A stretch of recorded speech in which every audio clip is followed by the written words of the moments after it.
Hey y'all, welcome to a Dummy's Guide to Dead by Daylight. In this episode, I'm going to be teaching you everything you need to know about leveling up. And for all the veterans of this game, I do have some tips and tricks that you can use that you might not have known. Timestamps are in the description below.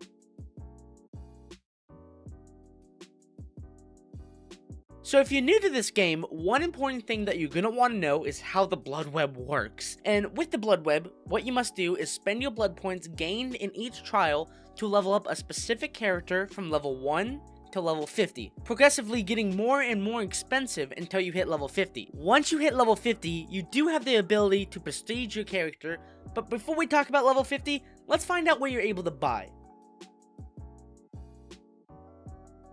So there are 7 different rarity items that you are able to buy. It starts with common, uncommon, rare, very rare, ultra rare, and then the teachable and event items. And each one costs their own respective amount, and if you want the exact amount, it's on screen now. So whenever you buy an item, you do get to keep it on that specific character until you use it or prestige that character. And the only exception of this is, of course, teachable perks. Whenever you unlock a teachable perk, those specific perks are unlocked on all of the survivors that are unlocked in the Bloodweb. These perks are unlocked at level 30, 35, and 40, and there is an order to it as well. So whenever you click the character's info button, the order of the perks that you see on screen are the order that you will unlock them on each survivor.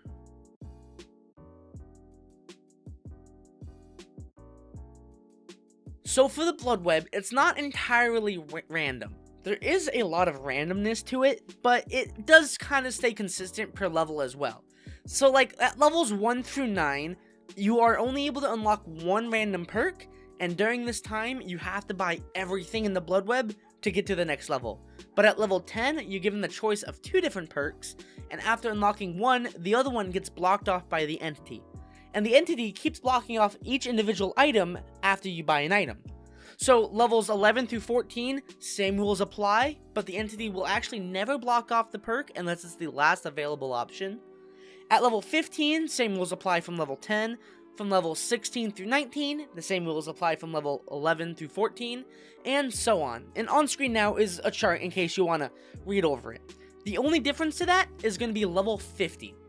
At level 50, you are given 2 options. You can either keep leveling up as is, and once you hit level 50, there's no going up from there, or you are given the option to prestige, deleting everything off your character, but I mean, you do get a cosmetic for your character if you're, if you're into that. But yeah, you are only able to prestige 3 times on a character before they're completely maxed out. Now, when you level up, you do actually have different styles of leveling up. And here are the 2 most popular ones. Style 1 is what I like to call normal. This is where you prioritize unlocking perks, items, and stuff that you want for your character. And then once you hit level 50, you just keep leveling up from there, and you don't worry about prestiging. This is the best way to save the most amount of blood points, as yes, it takes around 2 million blood points to get from level 1 to 50, but you aren't worrying about prestiging, losing all your items, and you can just keep leveling up from there. The next style is what I like to call speedrunning, and this is where you actually prioritize the cheapest route possible when leveling up. You will avoid everything you possibly can, especially any rarity of green or above, unless you are absolutely required to buy it. That even means avoiding perks. I only recommend doing this though if you only care about getting your character from prestige 0 to prestige 3, and then you worry about getting your perks and items and add-ons. I only recommend doing this if you do plan on getting every character P3 level 50 max, as this is the cheapest way from getting from levels 1 through 50, taking only around 1.6 million blood points.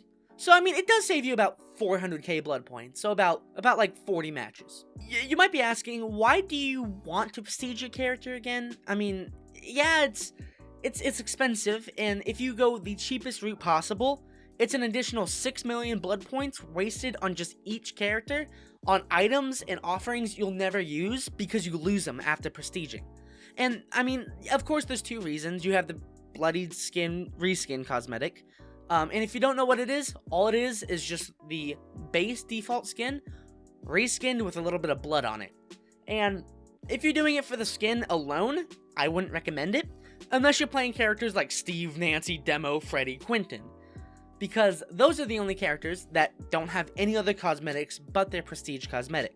The second chance of why you'd want to do it is because of the increased rarity chance, and I do that with heavy quotations, because yes, there is technically a higher chance of increased rarity each prestige you are, but for how random and broken the Bloodweb can be sometimes, don't rely on it. I promise you, don't rely on it.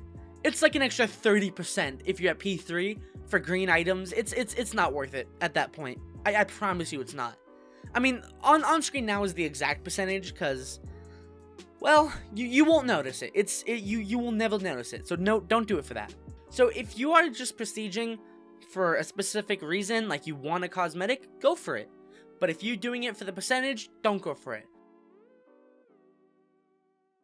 So there are tips for both Killer and Survivor that you are able to do to help alleviate a lot of the stress when it comes to Bloodweb. And I have both Killer and Survivor tips available, so if you're interested in that, go ahead and just skip to that section. But first off, let's start with Survivor. And who you're going to want to level up first is actually David King. He has a perk called We're Gonna Live Forever, which is the only Survivor perk that actually increases the amount of blood points you can gain in a trial.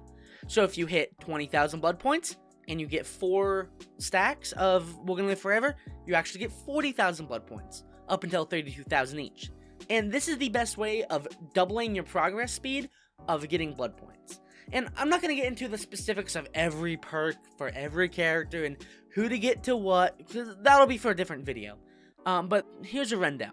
As you level up more, and more survivors get more levels, the more teachable perks you have unlocked, and the chances of getting a specific perk you want goes less and less with each survivor. Basic statistics.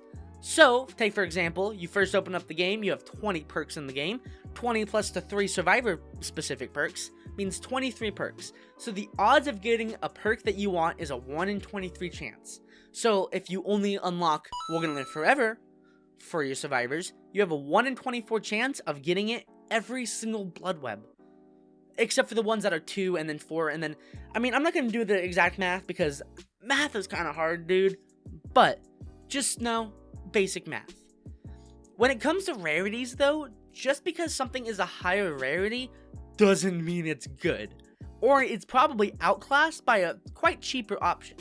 And the biggest example for this is the Odd Bulb Flashlight add-on.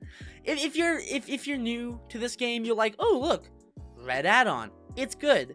Trust me, it's completely useless. And it actually has a negative effect.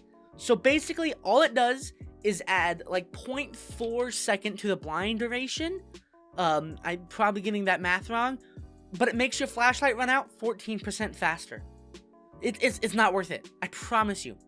And on screen now are a whole bunch of add-ons and offerings you want to avoid at all costs. Trust me, it'll hurt you more than it will do anything. Now for the killer side of things, of course, for survivors, there are also killers. So for David King, We're Gonna Live Forever, there's Bubba's Barbecue and Chili, which is the only killer perk that'll actually allow you to unlock additional blood points. Like I said in the survivor side, 20 to 40, 32 to 64, and so on.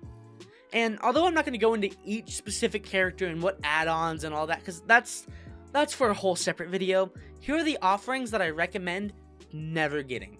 That being said, if you ever see offerings that are increased blood points, I highly recommend. The biggest things you're going to want to look out for is Bloody Party Streamers and Survivor Puddings. For those will give you the most amount of blood points at the end of the trial. I know when you first load up this game, the grind is immense. And I know the devs are working on it, but it's a lot. It's a lot to take in, and I hope that this guide helps you learn how to do the Bloodweb and how to be the most efficient Bloodweb level upper that is known to man. I don't even know if that's a sentence. That doesn't sound like a sentence. Either way, good luck in the fog, and I'll see you there. Bye, everyone.